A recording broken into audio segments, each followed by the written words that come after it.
There is no pain quite like being turned away from the place where you were supposed to feel the safest. When your own home, literal or emotional, rejects you, it doesn't just sting.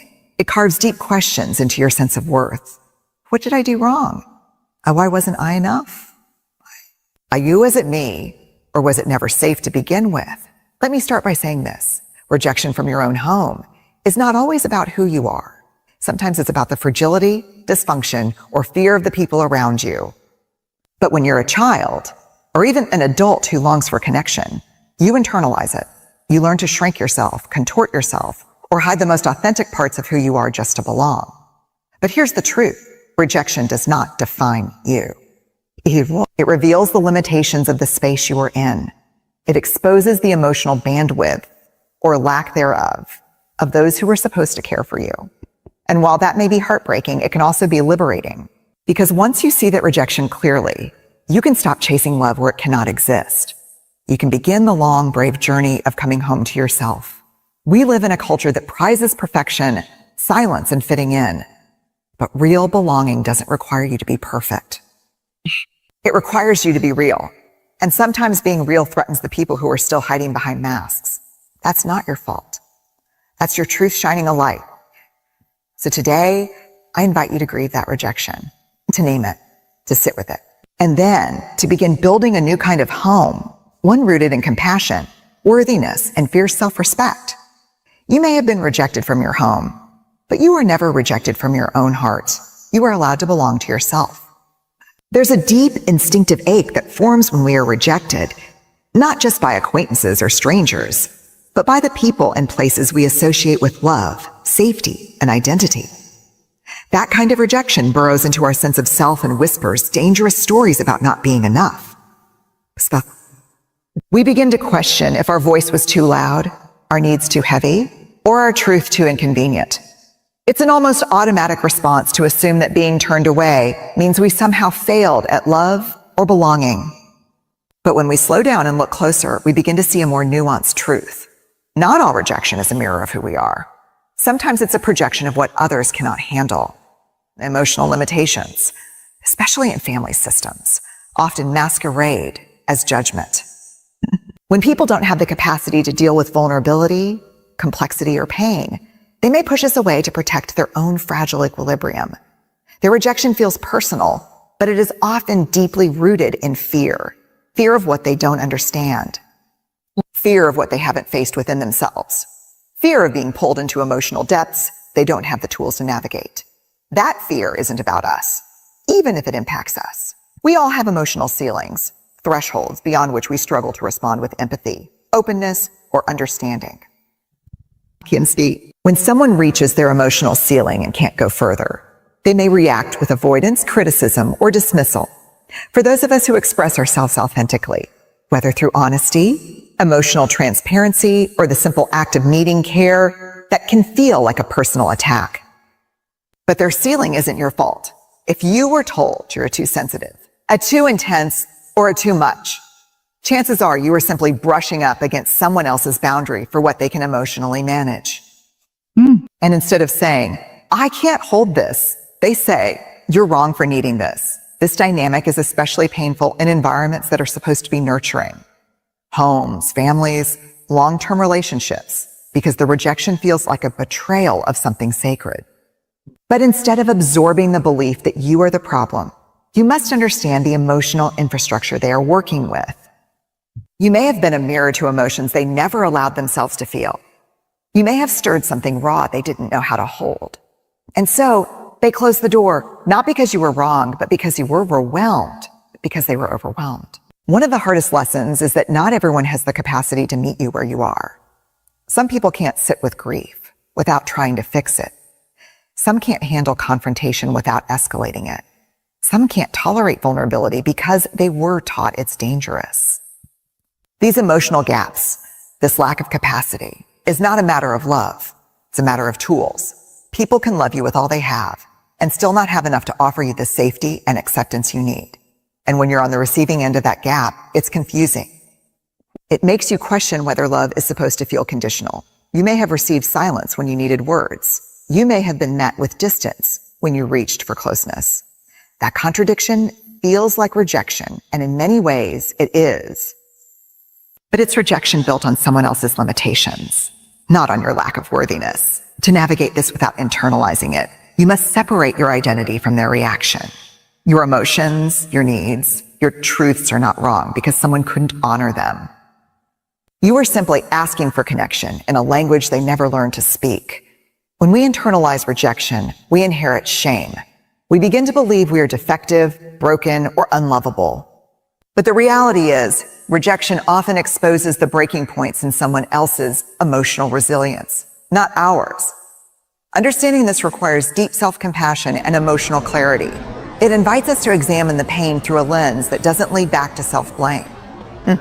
This is not about vilifying the people who rejected us.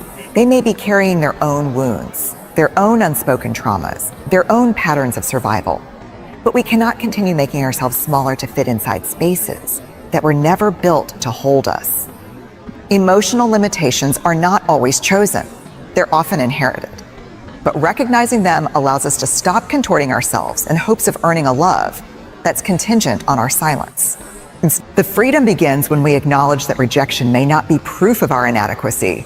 It may be the clearest signal that we were never the problem. It may be the beginning of understanding that our depth requires something more presence, more courage, more capacity from the people who surround us. And if that capacity doesn't exist where we are, it doesn't mean we stop seeking it. It means we stop begging for it. There's a fundamental difference between fitting in and truly belonging, though many of us spend years, even decades, confusing the two. Fitting in asks you to scan the room, the family, the culture, and shapeshift into something that feels acceptable. It's about minimizing the parts of yourself that feel too different, too emotional, or too raw, and magnifying the traits that feel safe and likable. It's a survival strategy, not a soul strategy. Belonging, on the other hand, is something sacred. It is being seen and accepted as you are, not as who someone needs you to be to feel comfortable. And when we grow up in homes, relationships, or communities that only reward performance and conformity, we internalize the belief that we must become less, quieter, calmer, easier to digest in order to be loved. So we start shedding pieces of ourselves. A boundary here, a truth there, a joy too loud, or a sadness too inconvenient. Slowly, we disappear into roles and masks. But that ache that lingers, the loneliness in a room full of people, the exhaustion after being around your loved ones, that's not social anxiety. That's your spirit calling out for belonging, not performance. When you are taught that your fullness is too much, it's tempting to collapse into something smaller just to keep the peace. In many homes, silence is equated with respect, and obedience is mistaken for love. So the child who speaks up is labeled difficult. The teen who questions family norms is dismissed as rebellious. The adult who sets boundaries is accused of being selfish or cold. But none of this is a reflection of who you truly are. It's a reflection of what that environment required in order to feel in control. Belonging in those spaces often becomes a tightrope walk. Say just enough to appear present, but not so much that it shakes the foundation. And if you've ever had to dilute your personality, withhold your pain, or disguise your dreams just to keep a connection, then what you were experiencing was conditional acceptance, not belonging. There is a particular kind of grief in realizing that people loved the edited version of you. The version that knew when to laugh at the right time, nod in agreement, and never push back. But no matter how convincing that edited self becomes, it never feels whole. And wholeness is the birthplace of real belonging. Shrinking yourself to fit into someone else's world may gain you approval, but it comes at the cost of self-trust. Each time you bite your tongue instead of speaking your truth, you chip away at your sense of integrity. Every time you pretend to agree just to avoid conflict, you send your nervous system the message that safety means self-abandonment. This is how people end up feeling lost in their own lives. They're surrounded by others, yet starved for real connection. Because connection can't survive when authenticity is absent. And so the very thing we hope to gain by fitting in, belonging, slips further out of reach. It's a cruel irony. And the longer this pattern continues, the harder it becomes to recognize where the mask ends and the real self begins. Many people don't even realize how much they've been minimizing themselves until they find a space. Maybe a person, maybe a moment, where they don't have to. And in that space, when they speak without censoring, laugh without apologizing, or cry without shame, they realize how much of their life was spent pretending. It's a quiet kind of awakening, but a powerful one, a remembering of self beneath the performance. The need to belong is one of the most deeply human experiences we can have. It's not about ego or weakness. It's about survival and connection. But when belonging is misunderstood as conditional acceptance, we begin a dangerous journey of trading authenticity for proximity. We cling to people, places, and systems that tolerate us instead of celebrating us, and we call it love. We internalize the message that if we just try harder, be easier, less opinionated, more accommodating, we might finally feel like we fit. But belonging was never supposed to feel like work. It's not earned through compliance. It's felt through mutual presence. And when someone only welcomes a fraction of who you are, it's not belonging. It's editing. The spaces that ask you to mute your voice in order to stay close are not sacred. They are conditional. And that kind of proximity always leaves a residue of loneliness. Belonging doesn't ask you to disappear. It asks you to show up, fully, messily, truthfully. And when that is not met with open arms, the issue is not your size. It's the narrowness of the space trying to contain you. The question is not, how can I be less? It's why am I choosing places where being whole is too much? Pain that goes unnamed doesn't vanish. It embeds itself in the body, in the nervous system, in the stories we tell ourselves when no one is listening. When something hurts deeply, especially rejection from the people or places we once called home, our instinct is often to minimize it. We say, it wasn't that bad, or I should be over it by now. That minimization is not truth-telling. It's survival, because naming the pain makes it real. And when it becomes real, it has to be felt. That's terrifying for many of us. But there's something more dangerous than the fear of feeling. It's the cost of never acknowledging the wound at all, because it heals in the long run. Healing requires an honest confrontation with the hurt we carry. It demands the courage to admit that we are not fine and that we need support. It is in acknowledging the pain that we begin the real work of releasing it instead of holding on to it like a secret. Only when we stop pretending that everything is okay can we start the deep, necessary work of becoming whole again. Pretending we are fine is a defense mechanism born out of fear. We fear that if we admit we're struggling, others will see us as weak, fragile, or incapable. We fear that the weight of our emotional baggage will overwhelm those around us, so we carry it alone, hidden behind a facade. But this hiding places an immense burden on our mental and physical well-being. Bottling up grief, anger, or sadness doesn't make those emotions go away. It only stores them in our bodies, where they manifest in ways we don't even recognize.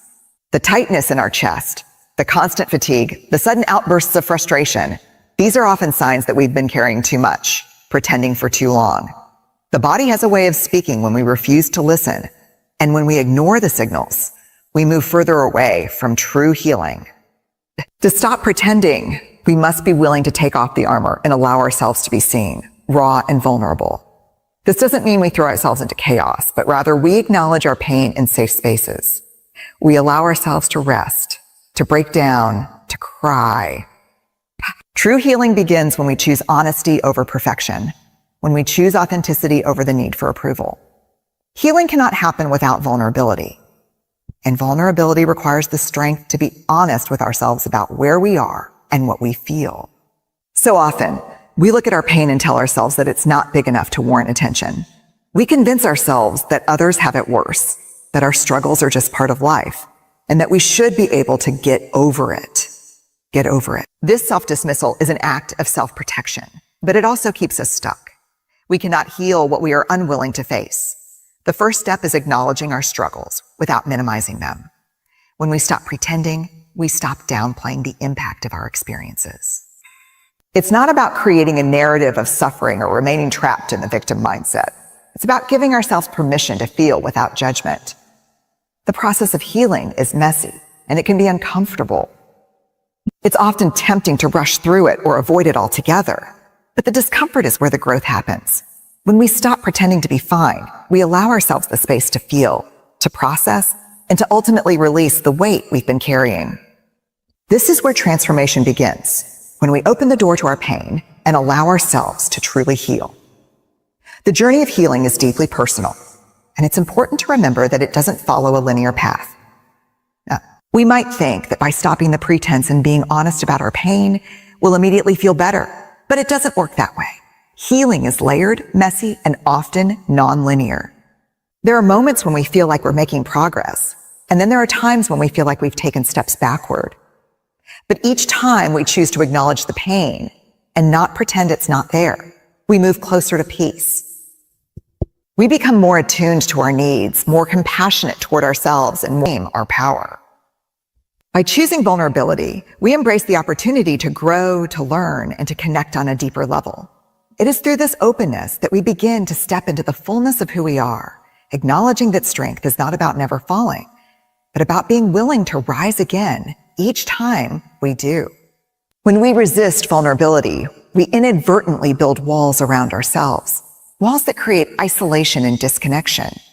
We might convince ourselves that if we don't show our vulnerability, we'll protect ourselves from hurt. But in reality, it's the walls we build to shield ourselves from pain that also keep us from experiencing connection and joy. Vulnerability is the bridge that allows us to connect with others, genuinely and deeply. When we allow ourselves to be vulnerable, we give others permission to do the same. It's in the shared space of openness that true intimacy is born. The relationships that are built on vulnerability are the ones that are most meaningful because they are founded on trust and authenticity. We're not pretending to be perfect. We're showing up as we are, flawed, messy, and human. And in that rawness, we find connection that goes beyond surface level interaction. By embracing vulnerability, we stop trying to control every aspect of our lives and instead lean into the uncertainty and unpredictability of human experience. It's only in surrendering that need for control that we allow ourselves to experience the richness of life as it unfolds, with all its ups and downs, joys and sorrows.